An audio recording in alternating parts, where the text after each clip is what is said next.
Welcome to the Thinking Fellows podcast. I'm the producer, Caleb Keith, and I'm joined by our hosts, Doctors Rod Rosenblatt, Scott Keith, and Adam Francisco. Follow these great minds as they answer pressing questions about theology, history, and apologetics. This show is brought to you by 1517 The Legacy Project, serving to proclaim the gospel to all people, especially those broken by the church.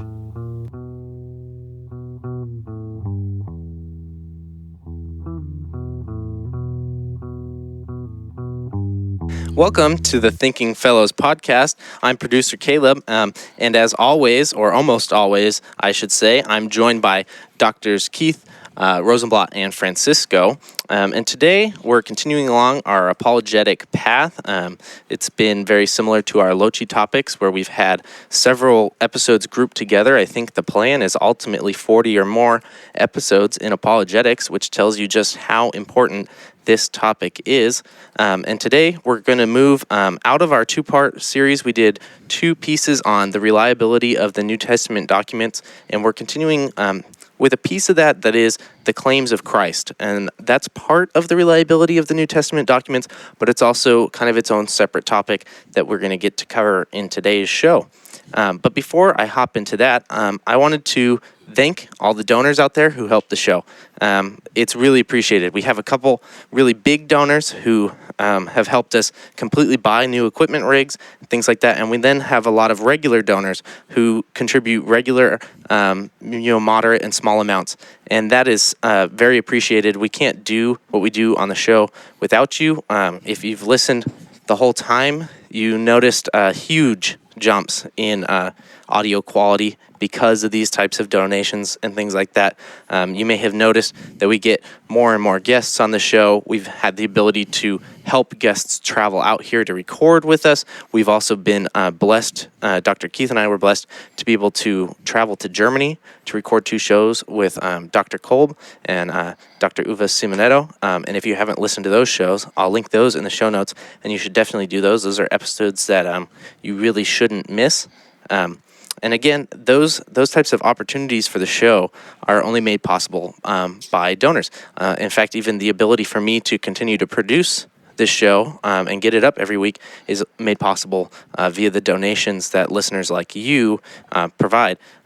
So if you feel so inclined, we would love for you to go to thethinkingfellows.com and hit the donate button there. If you do that, you're asked a couple of questions. I think it's your name, your email address, your credit card information, and then the amount that you want to give. So, any amount, you can type in any amount. I think there's a preset on there of around $25, but you can type in as little as $1 and as much as your imagination lets you go wild. Every penny is appreciated. These things go, like I said, to audio equipment. And right now we have a particular need. For the listeners at home, you can know that we have two recording rigs. We have a home rig that's set up at Dr. Keith's home. It's a wonderful rig that was provided by and helped set up by donors, by a donor, and that's fantastic. And we have a mobile rig, and the mobile rig is what allows us to record episodes like the one we did with Jim Nestigan in the bar in Anaheim with Dr. Nestigan and Dr. Rosenblatt on mentoring, and what allowed us to travel to Germany. And you might have noticed a slight audio quality decrease. Again, the mobile rig isn't as powerful as what we have at home. But right now what we're trying to do is we're trying to set up a stable mobile rig. Right now we have to steal pieces off of the recording rig that we have set up at home, and that means then I have to put it back together when we get back, and there's a risk that something gets broken or lost while we travel, or that something's set up not quite right, and altering the rig every time isn't ideal. And so we're looking for around $500 to set up a permanent, stable mobile recording rig. And it's pretty necessary. We do quite a bit of traveling. Dr. Keith travels, what is it, like once or twice a month for various speaking engagements and things like that? Yeah, and Dr. Francisco too. Same with Adam. And as the show becomes more popular, that traveling for speaking engagements is coming with opportunities to also record episodes with various experts that or friends of the show that we know are in those areas. And so next year we already have a couple of international episodes on our schedule that we're wanting wanting to do. We have a couple episodes coming up this fall and winter that we want to do. I'm also helping out the guys over at Virtue in the Wasteland try to get some mobile episodes done as well. So we have an extreme need for this mobile rig. So within the next couple of weeks, I'm hoping to raise $500 for that rig. So if you feel like helping, again, please go to thinkingfellows.com and hit the donate button up at the top right. That'll also be a link in the show for that. And all donations go through 1517, the Legacy Project. So when you get an email and it doesn't say Thinking Fellows on it, don't worry. Thinking Fellows is sponsored and produced by 1517, the Legacy Project. And if you don't know more about them, we do talk about 1517 on the show all the time. I will also have a link to 1517's homepage so that you can check things out over there. All right, Dr. Keith, are you ready to hop into the meat of today's episode? I am. Let's do it. And thank you for that. And I just want to also say a personal thank you to all of our donors. This show is wonderful for us, and we hope it is for you. And we want to thank you for making it possible. Today, I want to talk about the historical Jesus, and I think it's a natural progression. What we've done over the last several episodes is establish the text. In other words, at some point, we have to tell the story. We have to say, this is the story of Jesus, and we get that story from the Gospels, Matthew, Mark, Luke, and John, and we've spent the last several weeks talking about, can these documents, can these Gospels be trusted as reliable historical accounts of the life and times of Jesus? Mm-hmm. And at some point, you in the apologetic task, you kind of get to the point where that's what you can do, right? You've made your case for the text, and at some point, you need to move on to actually, now what do they say? Sure. And I think that's where we are today. And it kind of starts with the question, and the hope of the apologist is, I think, always that when they're in these discussions, that the person with whom they're talking will say, okay, so great, if these documents are sound, what's next? What do they say? So what do they say? I mean, what do they say about the historical Jesus? If these are the life and times of Jesus Christ, and they can be trusted, what is it that they say about him? And I think it's an interesting question, because I think there are so many misconceptions about what they do say. I mean, I think generally the conception is that the Gospels contain some, just a list of moral imperatives. And be nice, little Susie, to little Johnny while you're on the playground and crap like that. And it's just not the case. So what do they say? Well, the overwhelming first point, I think, is that Jesus' favorite subject was himself. That is the sort of thing that we associate with narcissists or worse. He was talking about who he was and what he was going to do, or why he was here. And to not get that is, you should reread then until you do get that. He was talking about himself, his identity, and what his calling was, or what he was here for, or what his vocation was. And he gave a very unusual answer to that second question. The unusual answer was, I am going to give my life for the sin of the world. Now, that at first hearing is a strange vocation. It's one thing to say I'm a doctor, or I'm an accountant, or I'm a car mechanic. To say my vocation is to die is a very unusual answer. Right. And not only die, but die, and that my death will have some benefit for you. Yes. Which is really odd. Yeah, but to miss that is to miss the whole thing. This angered the Jews beyond belief, and you can see once you look into it why. And for the Gentile, it would just be strange. For the pagan, it would just be strange. You see this, Paul presenting it on Mars Hill in Acts 17, how he has to do this to a Gentile audience, and uses the statue of the unknown God and says, I'm here to tell you about the true one and why. And he works from the universe itself, but he quickly moves to man's plight and then to Christ as the answer to the plight. That was a different thing. With the Jews, you could bring up the Old Testament. Yeah. With pagans, you couldn't. They had no Old Testament. He had to work from different basis. Anyway, you might like to look at that in Acts 17. That's a philosophical audience, primarily Stoics and Epicureans. Yeah. That's why we prefer the historical approach to apologetics, right? Because it's common ground. Yeah. If Jesus really was who he said he was, then he's down here where you can test that. Mm-hmm. Yeah. That's almost unique in the whole religious board, that you can test it. Now, those of you who are in philosophy, take a look at what the logical positivists say about analytic, synthetic, and statements and meaningless statements. We did a little of that earlier. Right. Review that. This Christianity is historical. But you can say any religion's historical. That is, it had a beginning sometime, somewhere. Mm-hmm. But Christianity is historical in the sense that you can overthrow it or show it to be false by showing that certain things didn't occur. 1 Corinthians 15 is an extended argument about that. If Christ didn't raise or was not risen, we are of all men most to be pitied. That is, we've believed something that's false.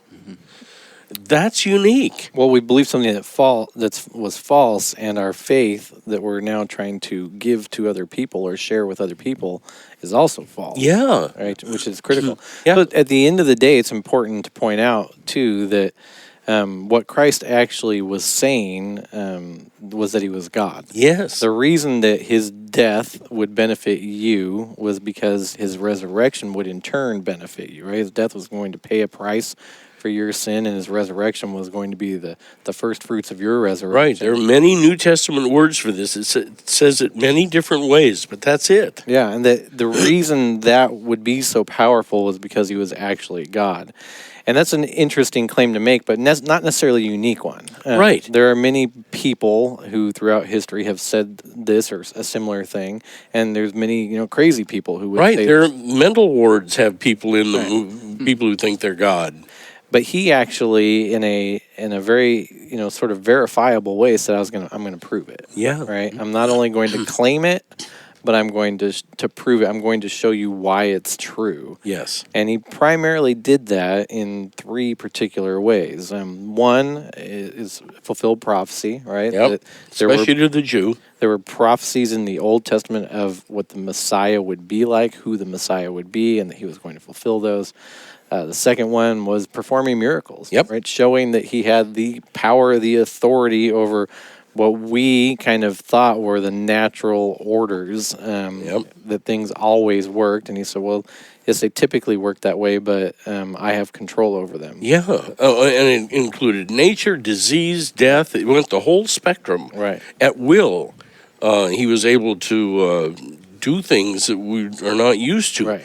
And in his own words, he said to people, his audience, look, if you don't believe my words, believe me for the sake of the works that I do. Right. They bear witness of me. Right. And finally, he ended up talking about his resurrection. Right. He's going to give a primary sign, the sign of Jonah, right? That he'd be in the belly of the earth. He would die, he'd be in the belly of the earth. On the third day, he would himself take his life back in his own hands and rise up from the dead. And that would be the final proof for his claim that he's God. Now, that's really critical to the apologetic task because, the person who's endeavoring to have these conversations that can be tough conversations can sometimes say, so I established that the New Testament can be trusted, then so what? Mm-hmm. I mean, the so what comes in and what's actually said about Christ in the New Testament and how it's those are unique statements, not only unique, but uniquely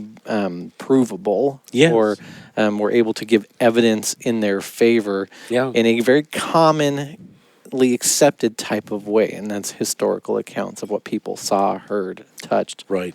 And that's that. I mean, I know we've harped on it, but I actually don't think you can focus on that enough. That this is not like every other religion where these things that are occurring that are miraculous are occurring in secret, where there's no witnesses. Yeah. I mean, the power over nature is occurring publicly. The power over disease is occurring publicly. Right. The power over death is occurring publicly. Yeah. His own resurrection, showing himself publicly. These are public events that are being recorded by quite normal people. Yep. Yeah. Yep.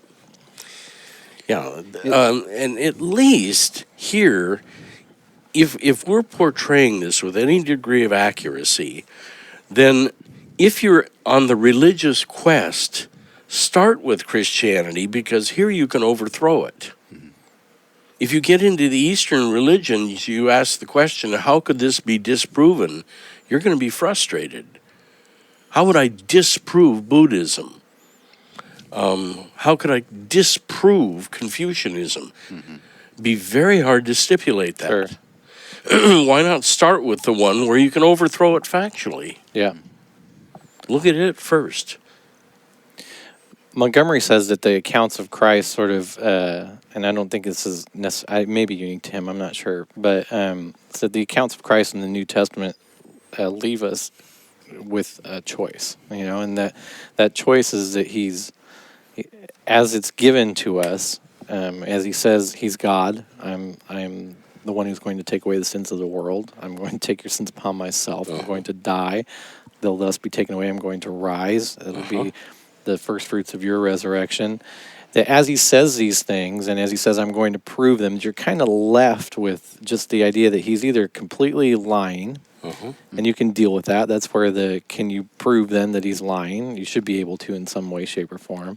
That he's crazy. Again, you should be able to show that somehow, or that he's Lord. Now that's, I think, where people get stuck, right? How do you show, even if you can show that people believe they were doing miracles, how can you show that he's Lord? Well, you throw it on the same spectrum you would as a scientist. What hypothesis would adequately cover what he's saying? What could you possibly come up with?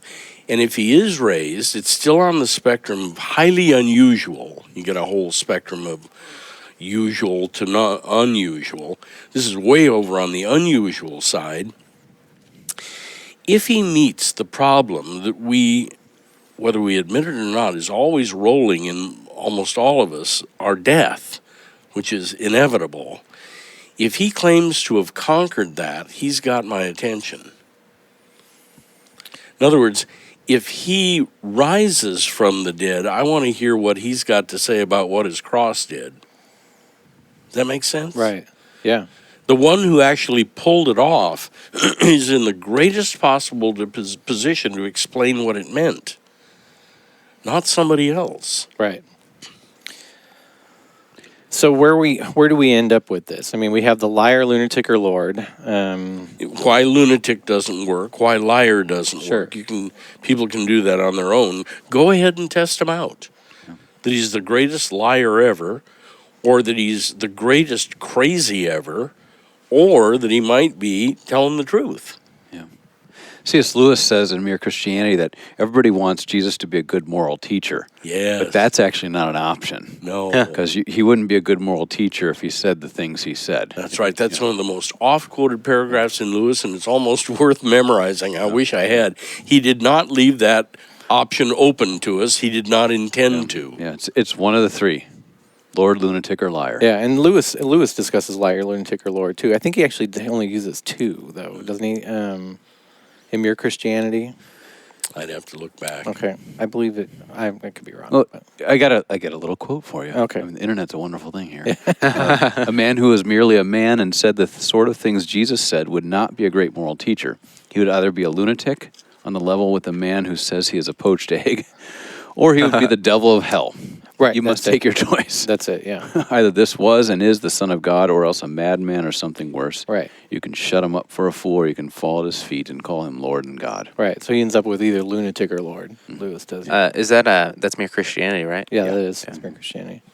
Yeah, and so it's so interesting because, again, we keep driving people back to this idea that we're not looking for you to apply some sort of special epistemology or some Right. special knowledge here. Right. All we're asking, really, at this point especially, all we're really asking the non-believer to do is to apply their common reasoning to these claims and see where they end up.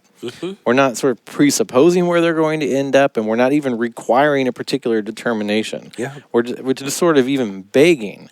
Use the same sort of reasoning that you would and see where you end up with this. And I'll be honest, when I do this with the students, that's the hardest thing to get them to do. Yeah.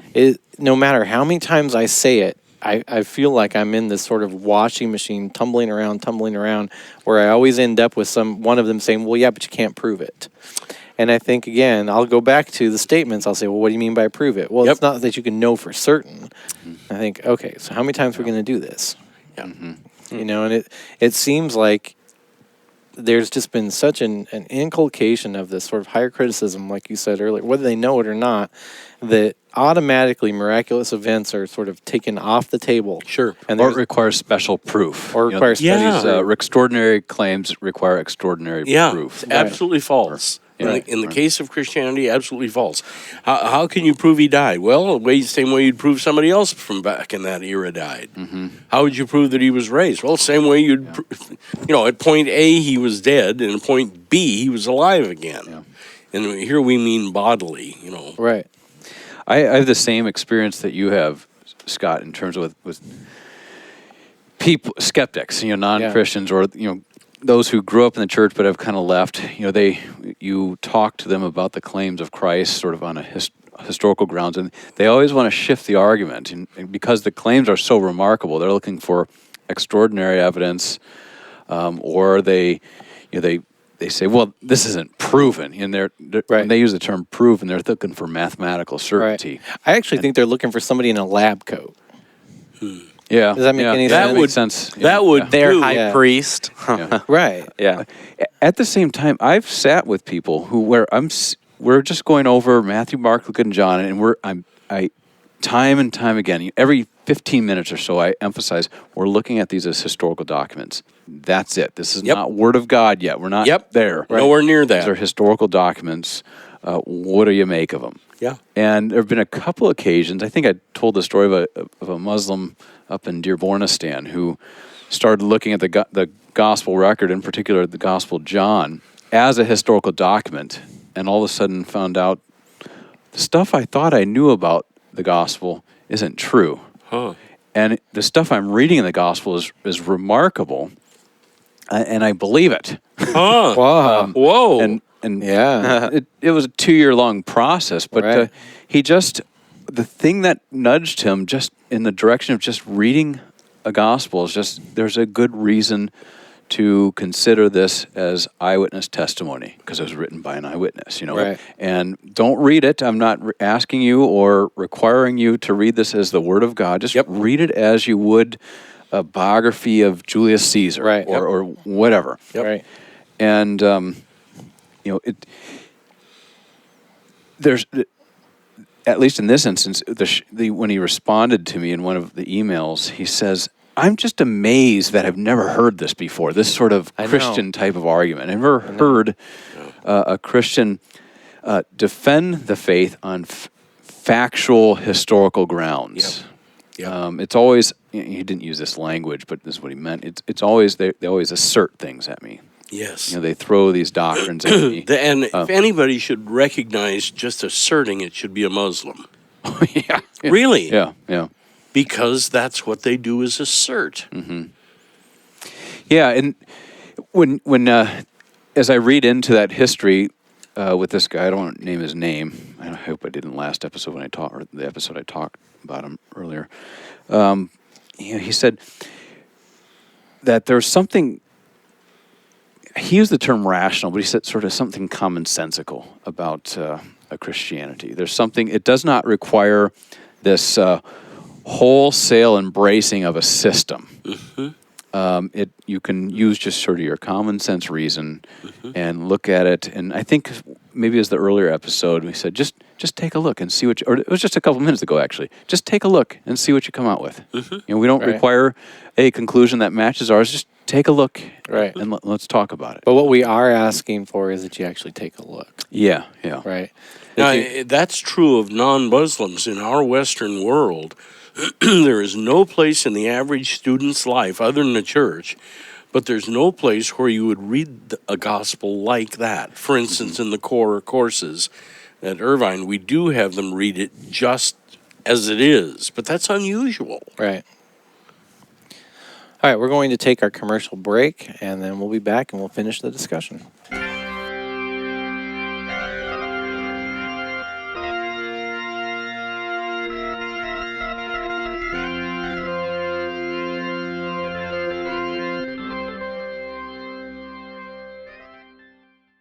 Hey, welcome back from our break. Today we are going to talk about a book we've talked about a couple times recently on the show, but that's only because it's really important and it's new, And because Adam wrote it. and because Adam wrote it. Well, I wrote a tiny part of it. Well, and oversaw the editing for the rest of it. Adam did all the work. That's right. Well, No, the book is Resurrection Fact, and it's edited by a pastor down in San Diego named John Barbaro and myself. And it has 8 chapters in it, all written by different authors, dealing with modern objections to the resurrection of Jesus, the physical bodily resurrection of Jesus. And what each of the chapters does is takes up a particular contemporary skeptic's argument against the empty tomb and the best explanation for that empty tomb being Jesus' resurrection, and deals with their argument, looks at the holes and the presumptions in their argument, and then makes a case for the resurrection after that. There's some of the authors include Craig Parton of this we talked about last episode, the Strasbourg Apologetics Academy.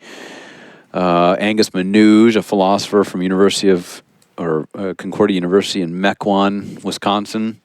Mark Pearson, one of our friends, a pastor who's becoming sort of, in my mind, in our circles, the Bruce Metzger in our circles. Yeah, I think that that's might right. be a little hyperbolic, but not too far off. Right. Anything he writes on the reliability of the New Testament, you got to read. He's That's a right. very gifted writer. Or if you get the chance to hear him speak on the topic, Yeah, it's excellent. Always. Yeah, I always make fun of him because he's tall and lanky, but Yeah. It's kind of a pain in the butt sometimes, too. yeah, hopefully he's listening. We also have others who are sort of new to the apologetic task. Carolyn Hansen, a Yale scholar who writes against Gerd Ludemann, a German, if you will, a contemporary higher critic. Jonathan Mumme, who did his PhD, wrote his PhD in German, and is conversant in all the sort of German scholarship, the New Testament, and deals with some other higher critics. My little chapter is on Bart Ehrman. He's sort of one of, you've heard his name mentioned several times. He's sort of the popularizer of higher criticism that's masquerading as lower or text criticism.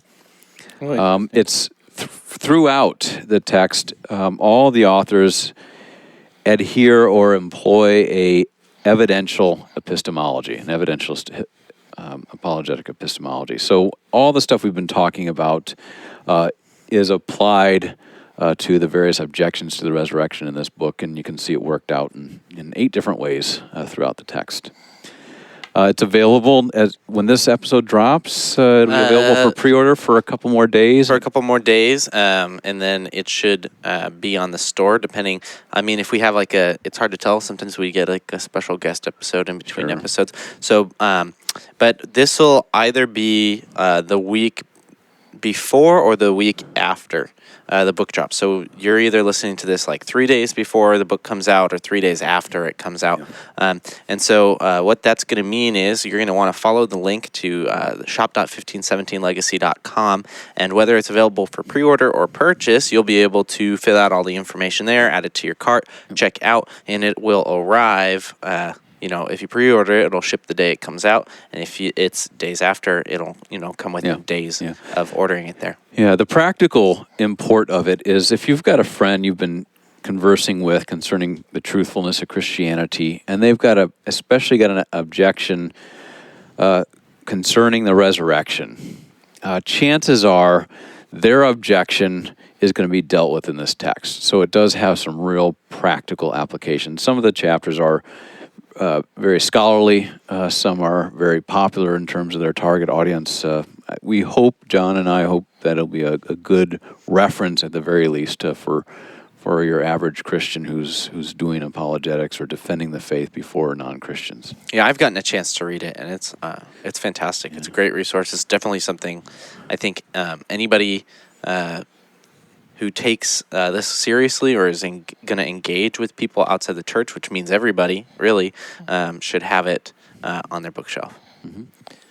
Well, that's a good segue into what I wanted to talk about next, because our natural next step is we've had Dr. Rosenblatt say that if you look at the text of the Gospels, you might find out that Jesus claimed that his vocation was to die, which is interesting. And I said he claimed that he was God, and that's why his death meant something for you. And so one of the next steps as we talk about who was the historical Jesus is the fact that he actually did die. Yep. That the text records that he did die, and that there have been some objections to that, right? There have been some people that say no matter what the text says, even though it records his death, he didn't die. What do we have to say about that apologetically? On a historical, if you're trying to use an historical base for that, it's a difficult argument. It just is. If you're going to say he was drugged and then later recovered in the cool of the tomb, that's a difficult argument. I want that drug. Yeah. That's a miracle. And you have to say somehow, with help or otherwise, the stone got rolled away, and that he passed himself off then as the risen Lord of all after having gone through all of what he went through in the days preceding his death. Including getting nailed and stabbed. Yeah. All of that. It's a difficult argument. Even the rationalist Spener one time saw, or Reignan saw the article or the argument that somehow Jesus fainted on the cross and later recovered in the cool of the tomb. And even Reignan said that's impossible or that's dumb or the equivalent. And he was certainly no Christian believer. He just recognized a lousy argument. Yeah, so just as a recap for the listeners, what we're doing here is we're saying again to the person with whom we're having a discussion, if you just look at the text, Sure. If you just look at the text, evaluate it Sure. Under the sort of the normal circumstances that you would evaluate anything else that you're reading. Not as Word of God. No, just as a historical document. Yep. What does it actually say about the death of Christ? Yeah. And from what it says, what conclusion can you reasonably draw? Sure. Or do you reasonably draw? Sure. And the text is amazingly clear. I mean, it talks about beatings. It talks about points at which he would have lost a lot of blood from being impaled by. Had to have help carrying his cross. Couldn't. Yeah, had to have help carrying his cross. Is affixed to the cross with nails. Is hung from the tree. Goes through sort of these processes of being thirsty on there and denying liquids, and eventually the people that are observing it notice that he might be dead, and they go through the normal process that a Roman executioner would have gone through to determine if he actually were dead. Yep. Where they actually pierce his side and with a spear, and blood and water comes out, showing that really that his heart had stopped beating. And that, get a doctor on that sometime. Why it was blood and water? That's what happens. Pericardial sac. Pericardial sac Yes. swells as the heart stops. Yeah. And that alone is really enough to say he's dead. And so these Roman executioners they knew their business, whose job it was to kill people, that's their job, they're very good at it, determined he was dead. Yep. And then allowed him to be taken down Yep. and buried. Yep. So if you come to some other conclusion, Burden of proof's on you. burden of proof's on you. because that's what's not really what the text says. At least my reading of it, and I think that's sort of the reading of it that you get is that it's pretty clear what the eyewitnesses saw. A lawyer, an expert in Sharia law who taught at Oxford a while back, J.N.D. Anderson, did a little monograph from InterVarsity Press called The Resurrection of Jesus. And he talks about all these possibilities in one short little monograph. I don't know if it's still in print, but J.N.D. Anderson, Evidence for the Resurrection. And he tackles alternative theories. Yeah, even some of the real critics out there, the skeptics. I think of the Jesus Seminar scholar, John Dominic Crossan. Sure. You guys can't see that. Adam just did air quotes. Yeah, I did air quotes. The book is Jesus, a Revolutionary Prophet, I think. It's a biography of Jesus, and he says in there, if there's one thing that is a brute historic fact concerning Jesus, and he doubts everything about Jesus. Sure. But if there's one thing that's a brute historic fact, is that he died on that cross. Okay.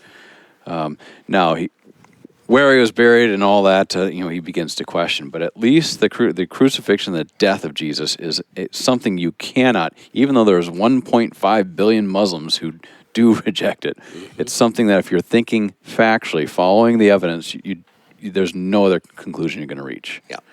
Unless you got some sort of philosophical, ideological assumption militating against the facts. Yep. That's interesting. The crucifixion, death, burial, and empty tomb from a historian's vantage point, these are all demonstrable using basic, this is what the conclusion you reach following basic historical methodology, the same methodology you would apply to any sort of other document or person historically speaking.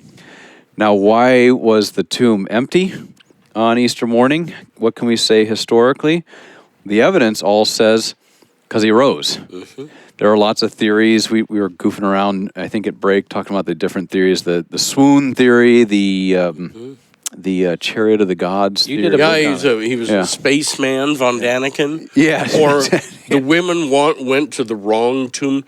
There's only a finite number of choices here. Right.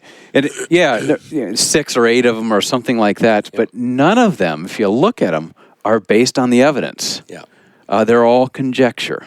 And they all have an assumption, whether it's stated or not, is a different question. But there's this assumption that dead people don't rise. Yep. Right. At the end of the day, there's that assumption. That's Yep. Yeah, so they're assuming content, right, or facts before they've even looked at the facts or the case for the facts, which is that's not empirical method. No. That's in the realm of history and political science. That's ideology. Yeah. That's somebody who says before somebody who has presented a factual case for something, the person who's an ideologue says, well, I don't care what the facts say. If the facts be damned, I'm going to go with what I assume is true in the first place. Yep. Those sorts of people are difficult to talk to, by the way. They are, they are. Again, that kind of gets back to this, no matter how many times you ask people to just look at this on the basis of normal reasoning, and they say, well, you can't prove this sort of thing. And it becomes a barrier. What's interesting is that, emotional conclusions become quite valid oftentimes to those same people, and it just fortifies what we've been saying, that we are not talking about a separate kind of reasoning here. Yes, so if you're looking, very important. If you're looking for that, and if that's your sort of criterion, the New Testament is going to be difficult for you because it doesn't deal with special logic. It doesn't deal with special reasoning. It doesn't deal with sort of the truth of this can only be found in your own heart. It deals with actual normal reasoning by virtue of examining historical events as they were recorded by eyewitness. Yeah.